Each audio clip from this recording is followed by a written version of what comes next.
whenever I tried to talk to my friends about it, it would be really tough because no one really wants to talk about money and it's so personal. And I would try to educate my friends about it. I even told my friend, I'm like, okay, make sure you ask the financial rep at the bank about fees. And she's like, okay, well, I asked him all the questions. He said that there's no fees. And I'm like, no, but there are fees. And she's like, and we got into this argument. And it's really disheartening when people earnestly believe that they're not being charged fees and the banks just don't make it all that transparent.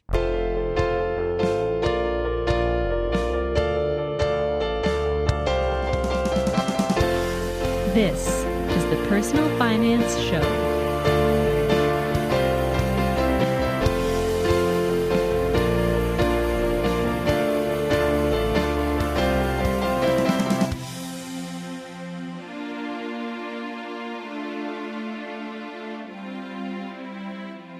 Hi, I'm Bo Humphreys, and this is the Personal Finance Show. Sandy Yong wants everyone to learn about personal finance so that their future self can thank them for it. Sandy figured out early on that if you give your money to the big banks and don't know what you want to invest in, they will choose the ones with the highest fees. Makes sense, doesn't it? If you went to a car dealership and said, here's some money, I want a car, and didn't give them any parameters like fuel efficiency or speed or size or whatever, they would sell you the car that makes them the most money. In fact, if they didn't do that, I would question if they're in the right business. Sandy figured out that if she learned the basics of personal finance, she could invest her own money, have more control over her risk, and save a ton on fees. She learned so much about personal finance that when the opportunity came up to publish a book, personal finance was the clear subject. Sandy's book, The Money Master, will be published in the summer of 2019. It's always great to have another voice in the personal finance community to help increase financial literacy and democratize personal finance.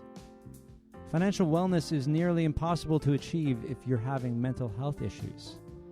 Recognizing this, Sandy has decided to donate $2 from every sale of her book to CAMH, the Center for Addiction and Mental Health. If you've heard my story of addiction and recovery, you know that this has a special meaning for me. So thank you, Sandy, for making this commitment. Sandy joined me in the studio in Hamilton to tell her personal finance story.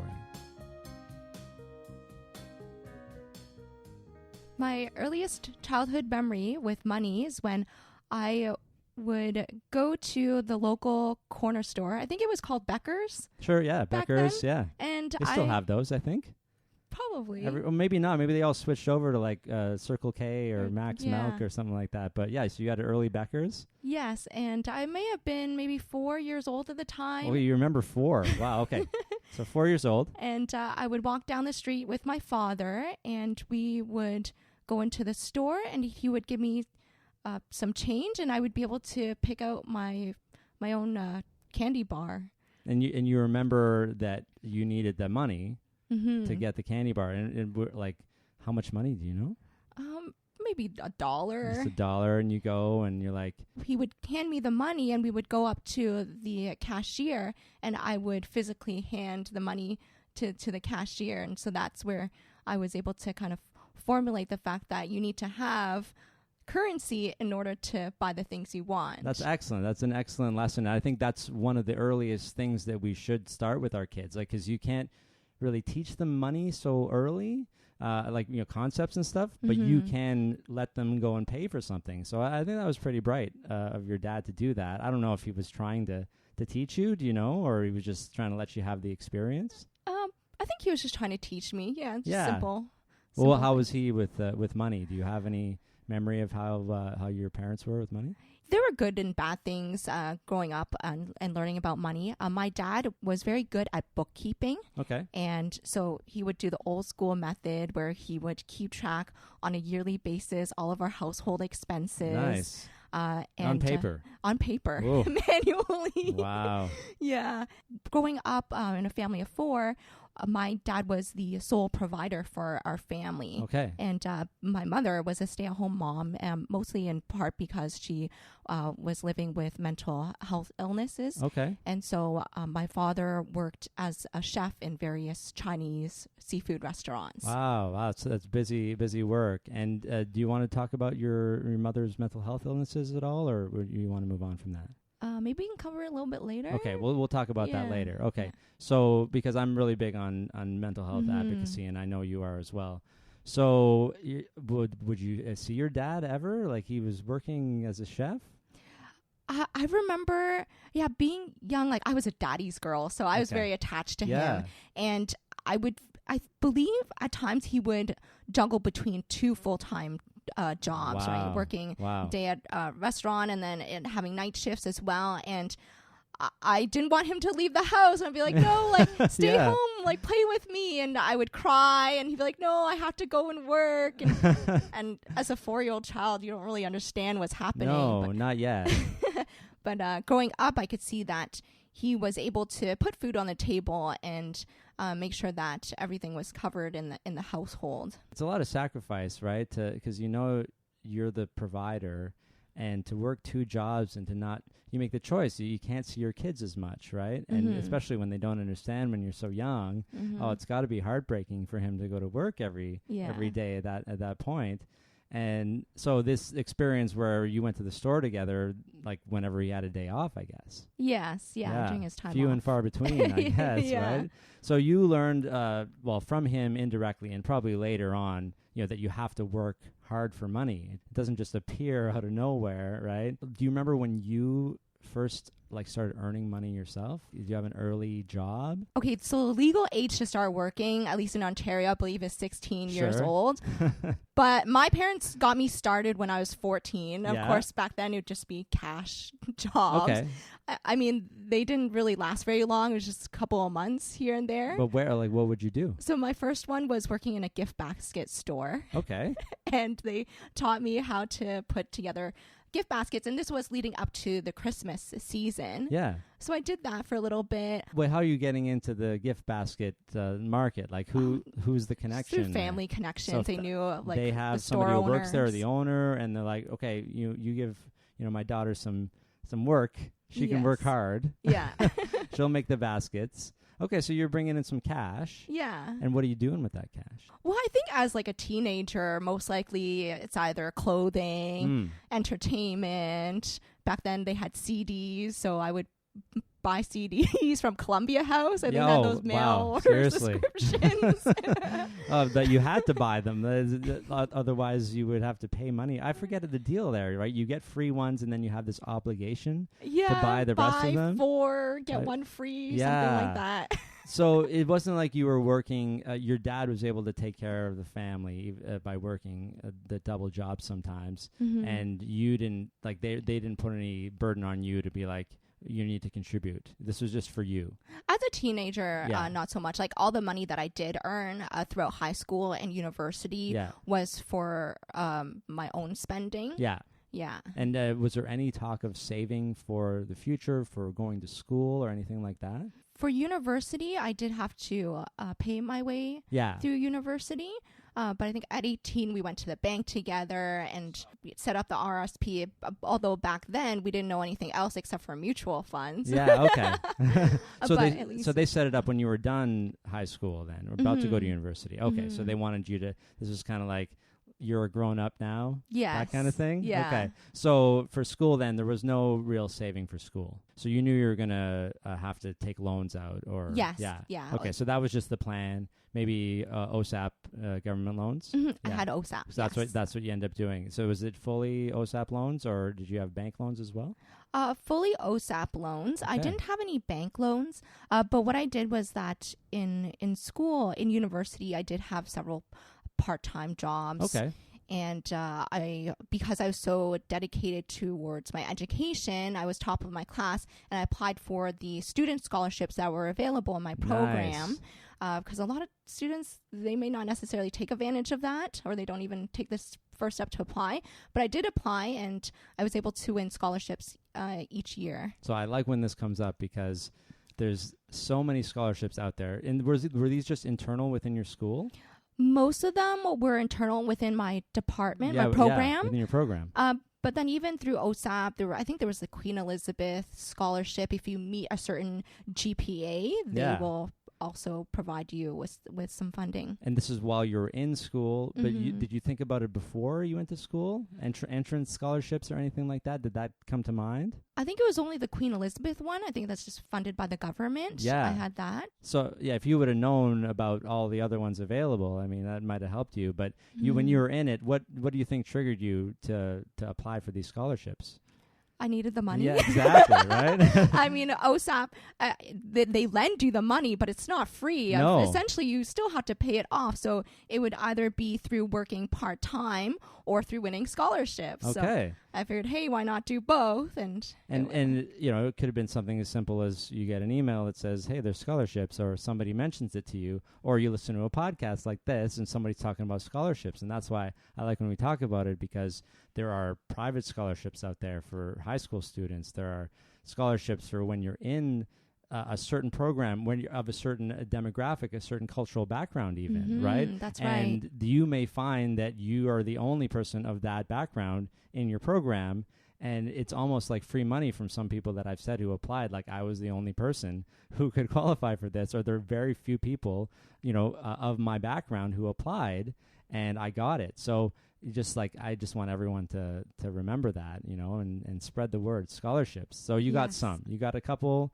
and that helped. Yes, it definitely helped to lessen the burden. Sure. I mean, going through university, there's just so much to deal with exams and group projects. It's a lot of pressure. Oh, yeah. So to have that financial aid definitely helped lessen the burden. Okay, so what did you study? What degree did you get? I went to Ryerson University through the Ted Rogers School of Management program, and I studied hospitality and tourism management. What was your goal in that? My goal was to graduate and enter into the event planning industry. Nice. Yes. Yeah, because I worked in the events business for a while, in live entertainment for Maple Leaf Sports and Entertainment. I work for MLSC as well. Do you work for them now? No, not anymore. No, when did you work for MLSC?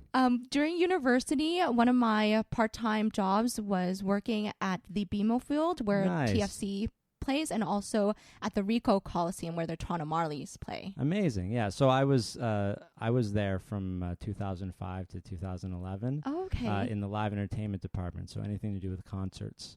But mostly I was backstage at the ACC settling concerts. Oh, cool. There, and that's my experience. I know that events is a tough business. And it takes there's a lot of people are pulling you in different directions all the time. Were you looking to put together events for people, like event planning in that respect? So right after I graduated, and this was during the economic recession of 08 and 09, I was fortunate enough to land my first real job working as an event manager, planning national conferences within the hotel and tourism industry. So very much corporate conferences for the CEOs and other high-level executives. It would be the conference for the whole entire hotel and tourism industry. Oh, wow. Yeah, okay. And, an annual conference. We had 6 different ones, like one for restaurants, one for tourism, a few for hotels, and we would have them in major cities across Canada. Well, that's a lot of work. And what was your role specifically in the group to put these conferences together? Well, just like you said, I had to wear multiple hats. So you were doing all the hats. Okay. I had to handle the registration, look for volunteers through our post-secondary educations and train them for the day of the conferences. I also handled with the marketing, with our email campaigns and even flyers and ads, to booking our hotel rooms, and then the whole conference agenda, updating our websites, everything. So you got really good at logistics and basically pulling an event together. Yes. Yeah. That's a lot of work, and it can be stressful at times, especially as the event draws near or during the event. That's when I started pulling in 70, 80 hours easily. And it was just, you kind of have to dedicate your life during those times. You need to be in your 20s, basically, to do this, much. right? Early 20s, I'm guessing this was the case. So yeah, and I cut you off earlier when you were talking about your early cash jobs. What was another one you were just about to mention? I think. Okay, these didn't last very long, of course, because they not sure how legitimate they are when you're under 16. But there was one where we went door to door sales, and we would like literally go in the back of someone's van. They would drive us into a rich neighborhood. I don't know where this is going. Release us, and they're like, okay, well, now you have to sell saran wrap and aluminum foil and garbage bags. So. Really? Door to door? Did you say door to door? Door to door sales. Like, it was really sad. So that lasted a few shifts, and I barely made any money. And then the other odd one was you know those, okay, not the ice cream trucks, but the ice cream carts? Yeah. And then you've got these people riding on the bicycle. The bikes, yeah. So my friend and I, we would go on this bicycle into this random park. Because, of course, like, it's also seniority, right? If you've been around for a while, they'll give you the most the good popular route. Yeah, exactly. parks, but we were given one with barely any traffic, and again we barely sold any popsicles or ice cream that day. So I did that for one day as well, but it was the worst day of my life. Not because it's funny, you think it'd be because this, but not because like kids stole my ice cream, but because I had the worst sunburn of my life. Oh no! You're on the bike. It's May. It's like cloudy outside, so you don't think that the sun is shining on you. You know, a dumb 20-something. Never had a sunburn that bad in my life before. So the tops of my hands just, at the end of the day, swollen. Oh my gosh! Oh, it was so painful and blisters. And the doctor said I got like years of sun in like a day. Wow! Like a regular, what somebody might get like every day with little exposure. Mm-hmm. So yeah, I never did that again. And I guess you didn't do much because you weren't selling much. Barely made a few bucks. They kind of just gave us some money for pity. Yeah. Well, that's nice. And you didn't get a bad sunburn, so you should feel lucky about that one. But the reason I went back is because I feel like these early jobs, they help prepare you for like this event organization job, right? Because it gives you exposure to all these different things, right? And I think we need those early jobs, even though they're not paying us a lot of money. But it's what it does. It gives us perspective, and they prepare you for taking, I don't know, everybody coming at you, or maybe developing a work ethic, like you said, 70, 80 hours. Yeah. That's tough, though. So what kind of money are you getting paid for this, though? Well, now it's like close to what minimum wage is today. So it was on the low end of the industry. Sure. And I mean, even hospitality and tourism in general, it's probably on the lower end of pay scales. Yeah, so that's unfortunate. For me, I was bright and I was hungry and I was driven. I was like, okay, just got to get my foot in the door and get this experience. Yeah. And I was there for 3 years. Okay, wow. There were ups and downs, of course. I mean, just high stress, and it felt like a 24/7 job. But I mean, I definitely learned a lot, and my boss pushed me hard, and there were some growing pains. But now that I look back on it, I'm really grateful because I feel like I can be more competitive than other people in the field and excel. So yeah, you have that experience. So what are your personal finances looking like at this time? So you have your OSAP debt, some of it which you were able to pay off or hedge with scholarships, and maybe you didn't have to take the full load on, but now you're coming out. Did you get that job right away, like out of school? Yeah, we pretty much. So you finished school in April, convocated in June, and then in the summer I was able to work as a research assistant in my school's program. Oh, that's nice. Yeah, I did that for the summer, and then right in September, I remember in September I went to my full-time job, and then nostalgically thinking about how a year ago I was going to class. Yeah. Okay. Yeah. So you didn't have like a big gap or any gap, I guess, if you got that summer job where you had to worry about how am I going to pay. Are you living in Toronto by yourself at this point? At this point, I was living at home with my family. So you're living at home, so you don't have to worry about rent and stuff, which is nice. Or were you having to pay rent? I was fortunate enough I did not have to pay rent. So that's great. And again, public service announcement, if you cannot pay rent, do that. It's the biggest cost. And there are times in our lives when we have to pay. We're going to have to pay tons of rent. I'm doing it now. And if you have this opportunity, because what it does is it gives kids you get a head start where you're not having to worry about, I got to take this crappy job so that I can pay my rent. But you did have loans and they were coming due. So it's good that you got this. So were you able to start making a dent in your student? I paid it off as quickly as possible because being the frugal self that I have been, I did not want to pay any interest on those loans. Of course, so I made it my number one goal to pay it off. I think I paid it off before the interest kicked in. So. Really? So within what, a year? I think by September. I think they started charging. I think 4 months, 6 months afterwards. Really? Once you graduate. So quick, I just paid it off, and plus the scholarships helped to pay down a lot of it. Okay, so you're basically having no debt. So, and your frugality, did you get that from your parents? Or what do you think? It's just a natural thing? Probably a combination of my own personal habits and then seeing how my family handled money.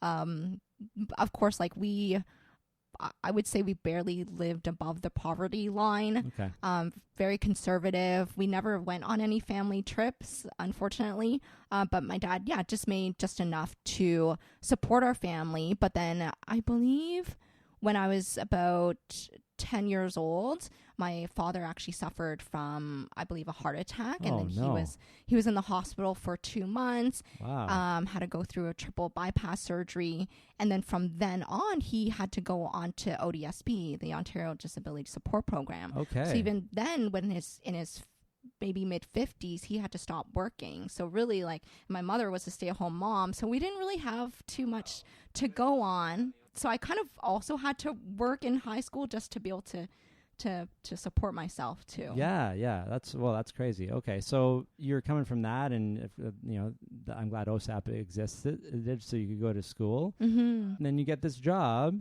and you're paying off your student loans right away. That's amazing. So, what about credit cards? Did they ever get to you? Did the evil corporations find you? Fortunately, they did not, but Good. I did have a credit card in university. Sure.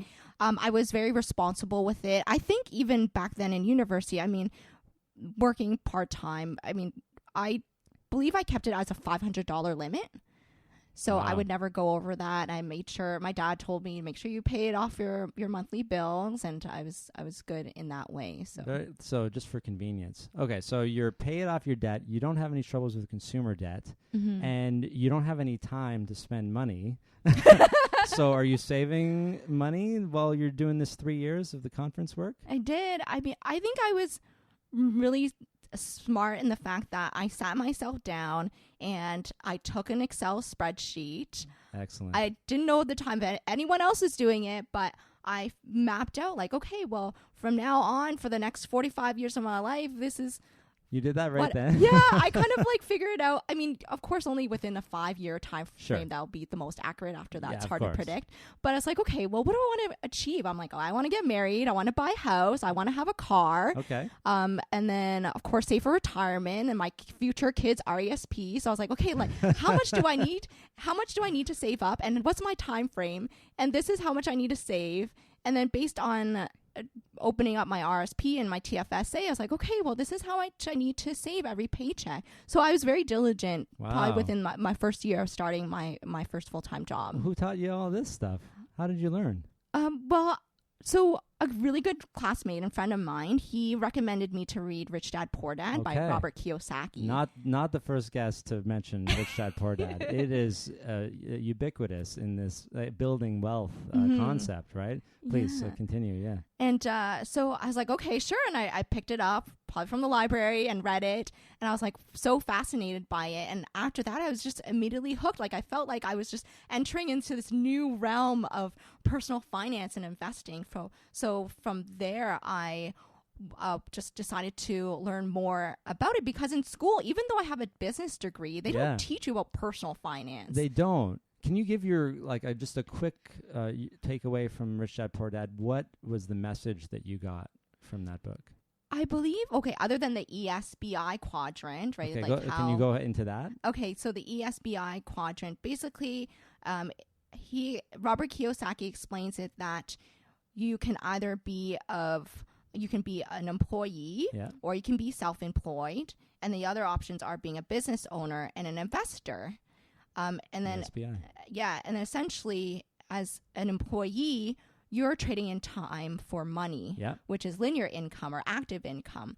So say if you're working 40 hours a week, your money is coming in constantly. But then say if you get injured, your money is going to stop. Gotcha. For a self-employed person, say an accountant or someone who may have a home-based business or whatnot, it feels like you are having a expensive full-time job because now you have additional responsibilities. And again, you're relying on yourself to generate that income. But you're probably working more. And it's it's not as efficient as the employee. Okay, so it's kind of worse, but maybe you have more potential too. Put more earning potential. Yeah. Okay. Then if you look at the other side of the quadrant, you've got a business owner. Yeah. And a business owner, let's just say, for example, you could buy a franchise where the system's already there. It's proven. You don't have to start from scratch, and you can leverage what's already there and leverage the employee's time. Yeah, hire people to do it for you so that you can own that business, but maybe still do whatever self-employed stuff that you're doing as well. Okay, so that's a better use. And then, of course, investments are just having money, and the money works for you, and you don't even have to do anything. Exactly. Really. So what jumped out at you from that? What did you decide you wanted to do from that quadrant? I wanted to be both a business owner and an investor. Yeah. Yeah. Yeah. And so what was the next step then? You did 3 years at the conference company. Mm-hmm. And then where did you go next?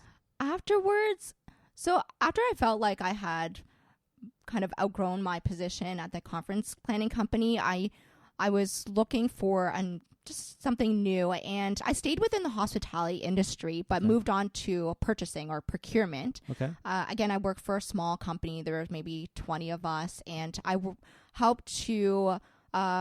helped on several hotel projects. These would be like 5-star boutique hotels in London, the UK, and in New York City. So this is under the employee quadrant still, right? Mm-hmm. Are you starting to think about things on the side then? 2 things happened to me during that time in my life. When I graduated, I had that Excel spreadsheet. Yeah. I was like, okay, well, now I need to learn how to invest. And because my parents had already taken me to one of the big banks to have mutual funds, I was like, okay, now that I have additional money saved up from working on my own, I'm like, okay, well, I might as well go to a big put bank. It in there. Yeah. So, of course, I book an appointment. And then you do your questionnaire, and they're like, okay, well, based on your profile, you should buy these high risk and high fee mutual funds. Except they didn't say it was high risk or high fees. Okay. They just said they were mutual funds and like these ones. Oil and gas or something. And I was like, okay, sure. Like, I trust you. And then I just put all my money in there. And now looking back, I know that they were not diversified, and they were charging me an arm and a leg, and they had poor results.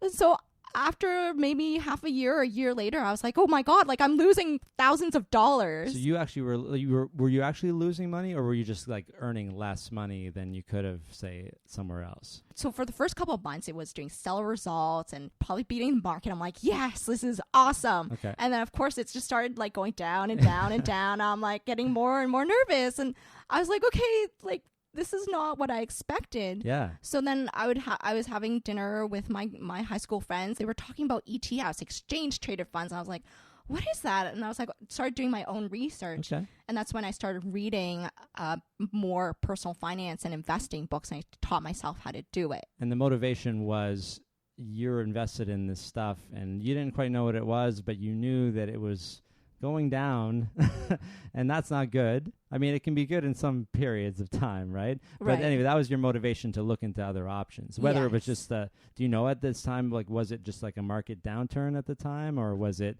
actually poor investments? Poor investments. Yeah, okay. So it was just bad, like mutual funds that were just managed to try to get high gains, and they were getting losses instead. Is that what was happening? Yeah. Okay, so not diversified, as you said, right?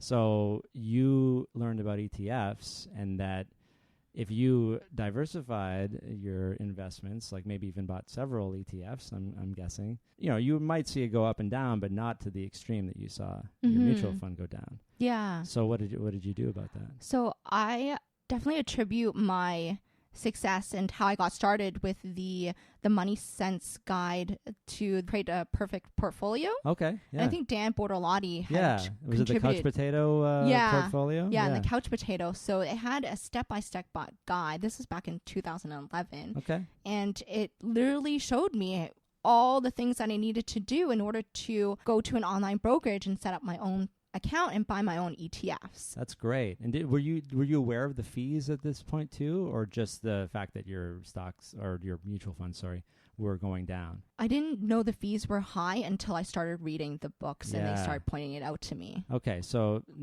now you're putting together your own portfolio, and now fees are in your mind, basically the couch potato portfolio would recommend low fee ETFs, right?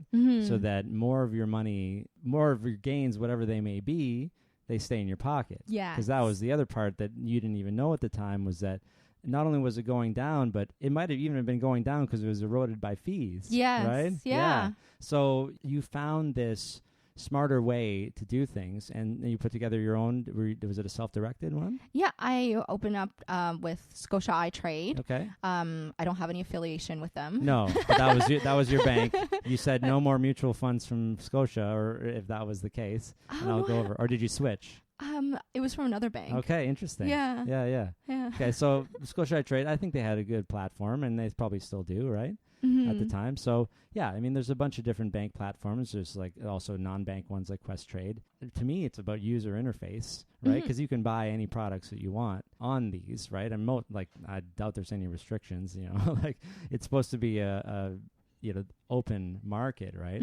So you open an iTrade account, and were you learning about things like commissions and things that you have to pay to trade, things like that too? Yes. Yeah, I learned that. I must have read dozens and dozens of personal finance books at that point. But it was like the Money Sense, the Canadian Guide to the Perfect Portfolio. That's the one that I was like, okay, I'm going to do this. You actually followed it to the letter. Yeah. Okay, so you're working at this hotel company, but on the side, you're just eating up all this personal finance stuff and really sort of starting your investment plan and making it happen on your terms. Yes, and that's right. Not what the ads say, like RSP season, right?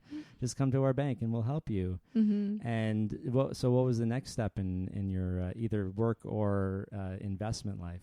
Of course, when you're creating your own ETF portfolio, it can be a bit nerve-wracking, but I made sure that I followed each of the steps properly. And every time that I received my paycheck from my employer, I would set up the automatic transfers to my RSP and my TFSA. And I think I even had a non-registered account as well, testing the waters. And soon afterwards, I started gaining traction, and I was doing way better than what they were selling me with the mutual funds. Okay. So you saw some actual positive growth, and you knew you were paying low fees. How do we get to the money master that you are today? Yeah. So it's interesting because I felt like I was in, I don't know, not hibernation, but a secret money nerd, spending the past decade just reading about personal finance. And whenever I tried to talk to my friends about it, it would be really tough because no one really wants to talk about money, and it's so personal. And I would try to educate my friends about it. I even told my friend, I'm like, okay,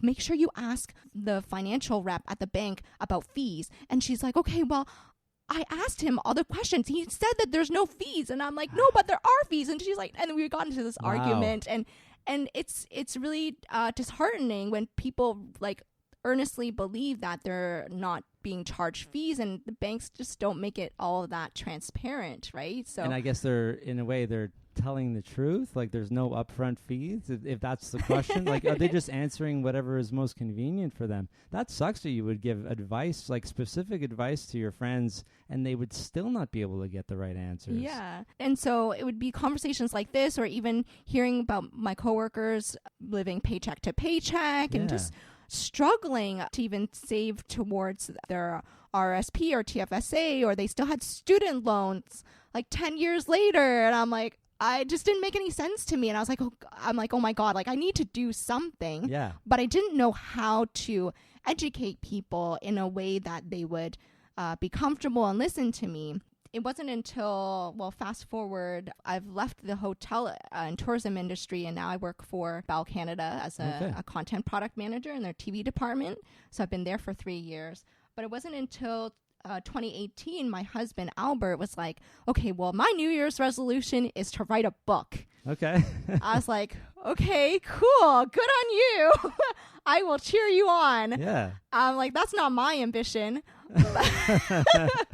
But at that time, like we had been Toastmaster members for several years, and we had been mastering our public speaking. What was the motivation? Well, why would you wanted to be a speaker? Was that the goal, or just a hobby? For me, it was just to be able to not be nervous speaking in front of an audience, especially during the university days where I had to present a class presentation, or even at work, had to present in front of senior leadership. So I wanted to feel confident and be professional and taken seriously whenever I had to present on a certain topic. But for several years, I didn't know where it was going to go. It was just kind of a hobby, and I enjoyed it. And then in 2018, in January, we found out about a book writing seminar. Okay. So Albert and I, we had attended. It was a full weekend, and they gave us a workbook and group exercises to do. And it was through that weekend that really opened up our eyes about what a book can do for you and your career and your business. Absolutely. And then it just made total sense. It just clicked, because with a book, you can go on radio shows or TV and podcasts like yours. Something to promote. Yeah. Yeah. Exactly. And then, of course, you went right to your passion of personal finance. Yeah, I was brainstorming in my mind, like, if I were to write a book, like, what message do I want to share with the world? Yeah. And I was just thinking, I was like, okay, well, I just love personal finance, and I've been able to have success with it, and a lot of people are struggling. They don't know where to start. They don't know what to do. It's overwhelming.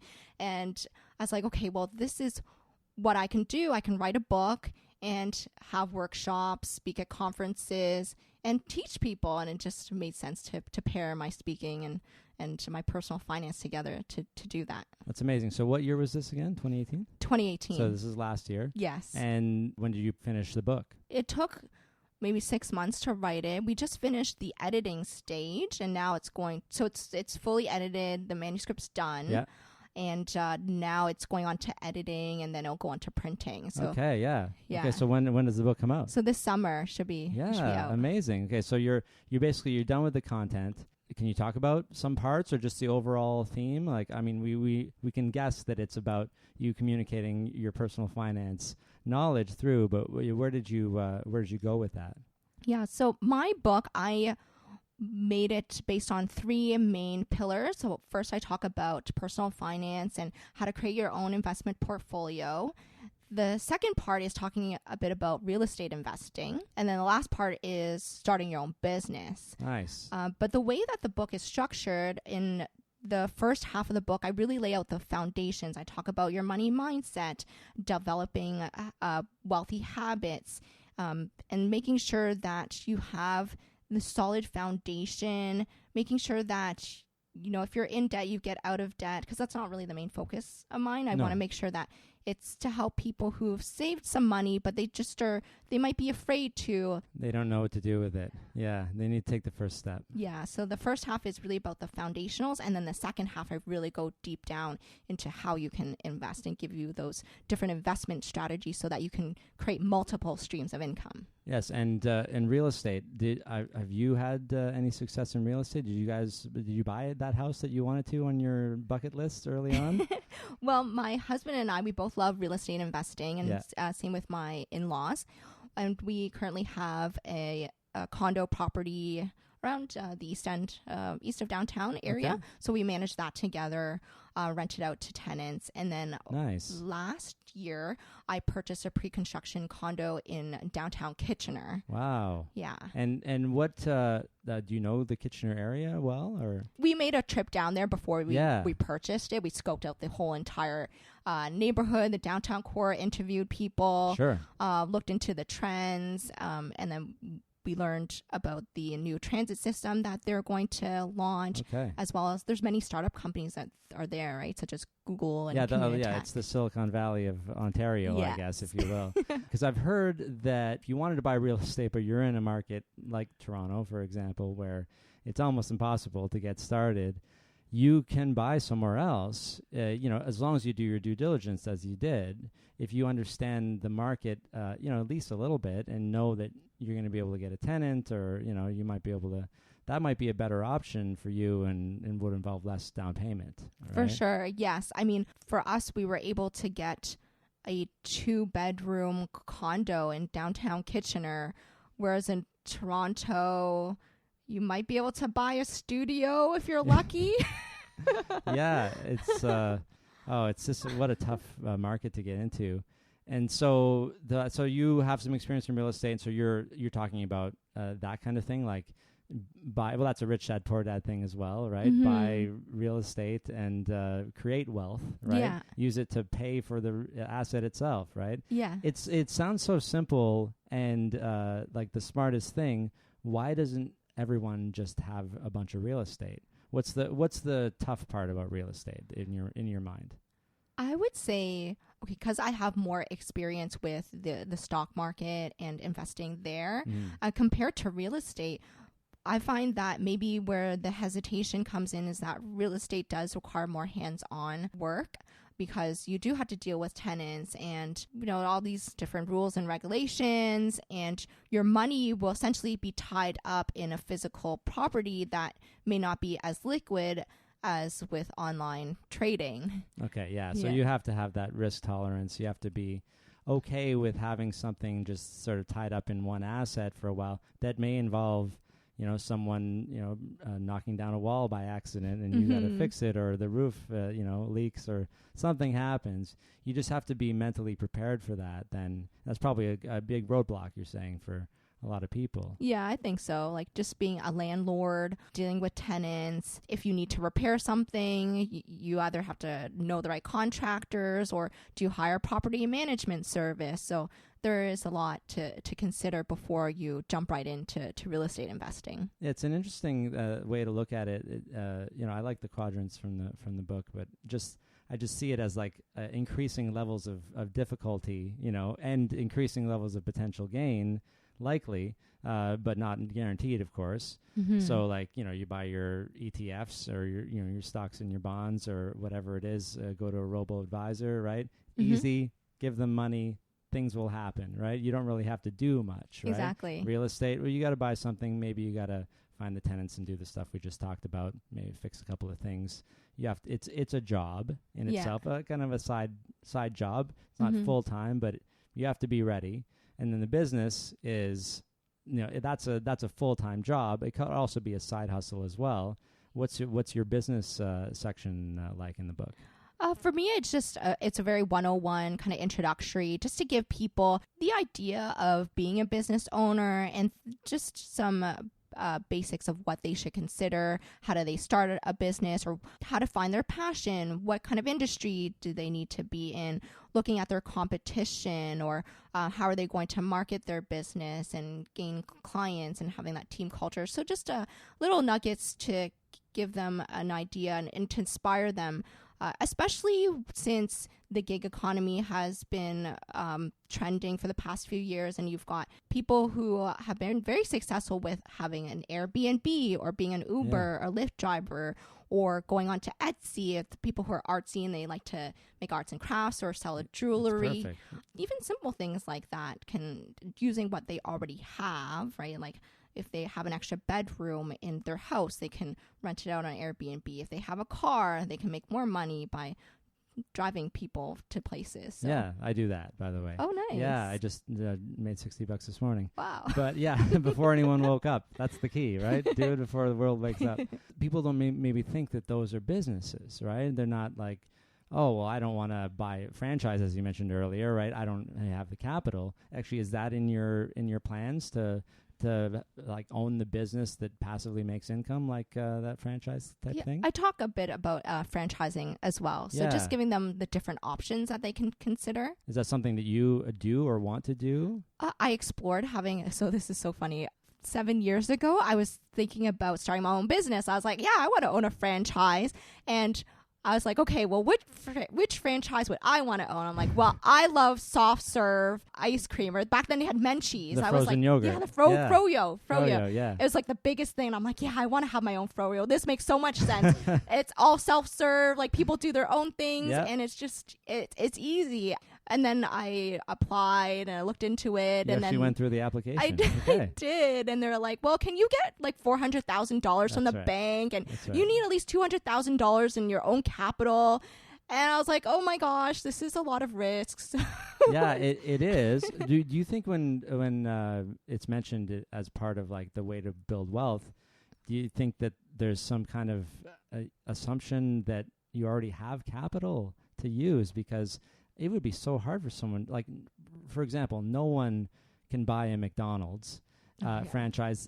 I think it's probably really hard to do anyway because they're so saturated. But unless you already are really wealthy, right? So you're talking about things that people can do without having the capital.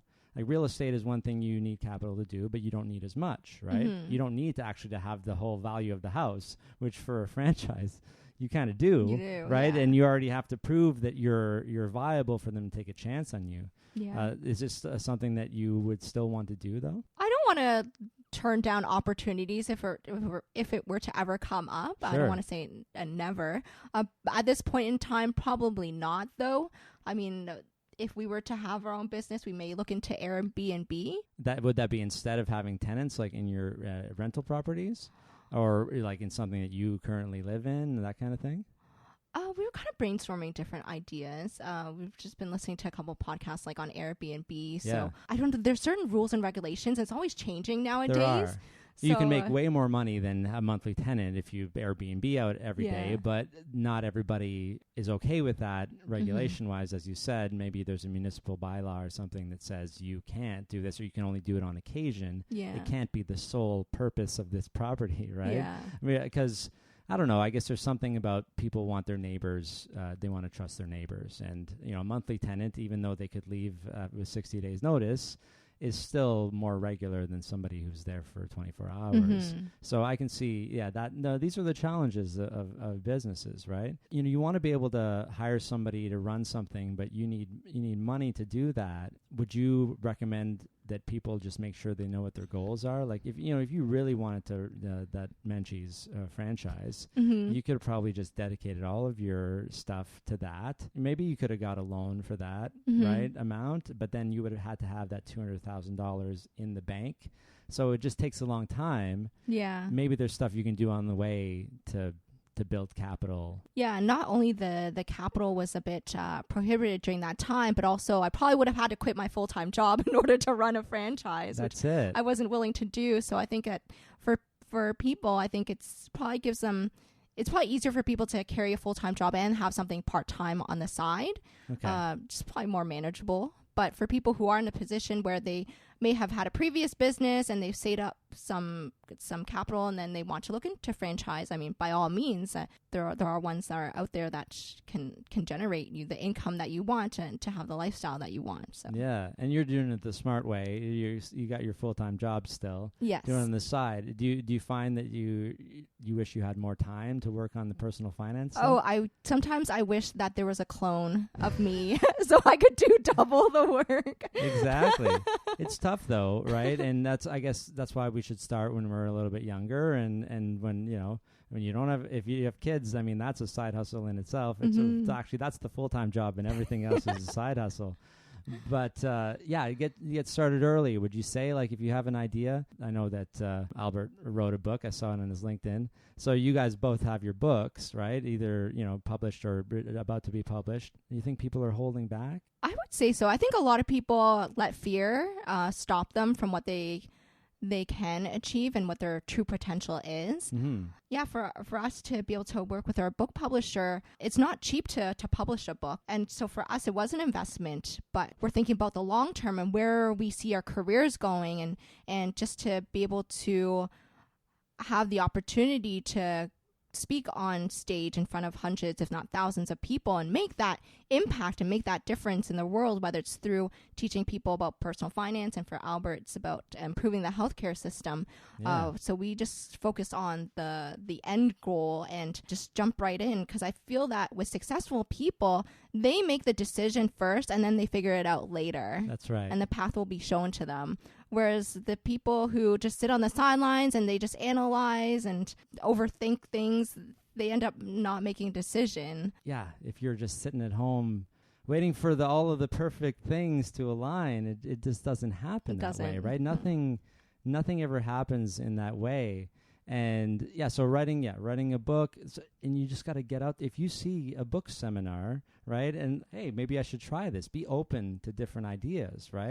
And think about what you're passionate about, and if you can make a difference in the world in doing that. And you mentioned, did you say some of the proceeds are going to go to mental health support? Yes, that's right. So with my book, The Money Master, I am so honored and proud to be partnering with CAMH, the Center of Addiction and Mental Health. Amazing. And what I'm going to do is that for every book purchase, I will personally donate $2 towards this charity to help with mental health research and those families who have been impacted. Amazing. And that means a lot to me, because I spent a lot of time at CAMH going through gambling addiction recovery, gambling counseling, and that's where I figured out I had attention deficit disorder.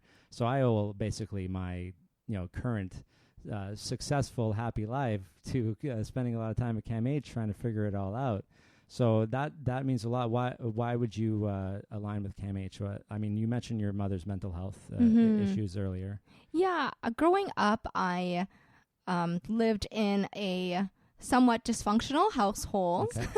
We were a very caring and loving family. Yeah. But I remember watching a cartoon show one day, and morning cartoons, and it said something about like schizophrenia. And then my sister was like, "Did you know your mother has schizophrenia?"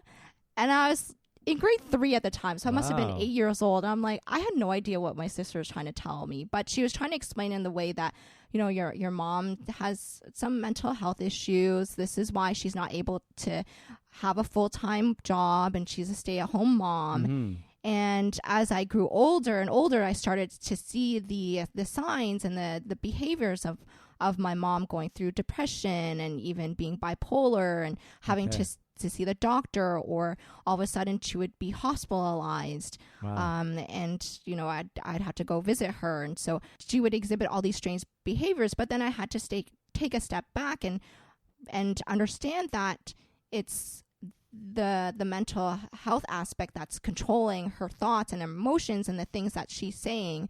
So it was tough and challenging, of course, for a family, especially because in our society, unfortunately, like when you look at someone who may be diagnosed with cancer, you can see the visible signs on their body. That's right. But with mental health, it may not be as apparent. And within our Chinese community, it was very taboo to ever talk about it. And so it was just this hidden secret. And we even lost touch with our relatives. Wow. I didn't know who they were for decades. Like, honestly, I haven't really met some of my relatives until several years ago. They're all like unknown to me. So it just put a strain on our family and then our relatives. So I feel that it's important that we open up about mental health and have these conversations, because when I did a fundraiser for CAMH a couple of years ago with a couple of my friends, I opened up about my story, and I had friends emailing me and thanking me for sharing my story. And Absolutely. Friends who I have been close with for years or decades, I didn't know that they were going through their own personal experiences. Even when my mother passed away in my early 20s, it was really hard for me, and I had to go seek counseling, a social worker, which I also highly recommend for people who are grieving and going through those stages. It's important to talk about it and to process those feelings, and extend an open arm and to create those conversations, because you never know when someone who really needs your support. Well, that's amazing, and I hope that while you're going out to talk about the book, that you have the opportunity to talk about this as part of your public speaking engagements. I'm definitely making it a mission to bring more awareness about it as I continue with future upcoming events, and just to be able to make people feel comfortable talking about both money and mental health, since they have such a great impact on our daily lives. Absolutely. You and I align on that very much, because what I would love to do is talk about personal finance and addiction and mental health issues like attention deficit that I have. I can talk about what I've been through. You can talk about what you've been through. It's hard for us to know what others have been through, but we can talk about our stories, right? And bring awareness. And that's key. We should definitely, let's do something for Bell Let's Talk Day. Yes. So definitely, let's talk about collaborating for on sure. that, because I think we need to combine mental wellness awareness along with financial wellness and then physical wellness. It all goes together, right? And you can't separate one from the other. You try, and if you don't have financial wellness, usually the food wellness goes out the window as well, because you can't afford, or you're not really focusing on buying the best stuff for you. It's just like if you're not taking care of one part of you, the other parts suffer. Just right? like a ripple effect. It really is a ripple effect. That's a great way to put it. So the book, it's coming out, and how will people be able to buy it? Or do you have a website? Yeah, so with my book, it will be released this summer, and they can go to my website, which is sandyyong.com, which is spelled SANDYYONG.com. I'm glad you mentioned that, because I just had Sandy Martin on the show with an I, so it's good. I didn't want to put you guys back to back, so someone will be in the middle, but Okay. 2 Sandys within 3 weeks. Oh, wow. So yeah, SANDYYONG. Yes. Right? Perfect. .com. .com, and you can sign up for the newsletter, and once the book is published, it will be available online on Amazon, and I'll also have physical printed copies whenever I go for speaking engagements, and again, $2 will be donated to CAMH. Perfect. And so that's the best place to find out about you. We'll just leave it at that. So thanks for coming on the show. Yeah, it's good to talk about having a passion and pursuing that passion, and also having a really good cause like mental health. And just really, I like what you're doing for financial wellness awareness, to see everybody's basically suffering. Like you said, you have this secret. It seems like a secret, right? You know, spend less than you make, invest in balanced things. It's not, on the surface, it's not difficult, but it is, because everybody's bombarded with so much information, but also misinformation. And so it's good to have as many clarifying things as we can. So yeah, thanks for writing the books. Thanks for coming on the show. Great. Thank you so much, Bo, for having me. And that was episode 84 with Sandy Yong. If you like the podcast and want to see me get to episode 100 and beyond, please support the podcast by going to my Patreon site and becoming a patron. It's only a few bucks a week, but if enough people do it, it starts to add up. Head over to patreon.com/Bo Humphreys if you're interested. That's PATREON. Now, this is a part of the show where I talk about some of the things I do other than this weekly podcast. I am a personal finance coach. So if you're looking for someone to help you get organized and simplify your financial life, head over to BoHumphreys.com, click on the banner, and book a free 15-minute personal finance consultation with me.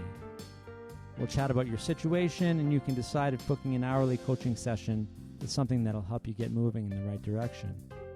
What I find is that a lot of people are right on the edge of doing something to improve their finances, and the ironic solution to making progress financially is to spend some money on a monthly coaching session. I am a co-host and the technical producer of a new podcast called Dear Ruby with my friend and personal finance expert, Rubina Ahmed Haq. Head over to dearruby.com, that's DEARRUBI.com, to check out the first 3 episodes and let us know what you think by leaving a review on Apple Podcasts. We're always looking for interesting personal finance stories and issues to be discussed. So if you want to be featured, please record some audio and click on the big red upload button on the website. I have a personal finance webinar coming up next week on Wednesday, June 5th, 2019 at 12 p.m. Eastern Daylight Time. Michelle Hung, the sassy investor from episode 70 of the podcast, will be joining me for a webinar we're calling Lunchtime with Bo and Michelle. If you've ever wanted to ask me or Michelle a question about pretty much anything, this is your opportunity. To register for the webinar, click the link in the show notes or head over to beauhumphreys.com/webinar. That's it for this episode. I'll be back next week with Shanna Bell, author of the new book, The Art of Being a PETA.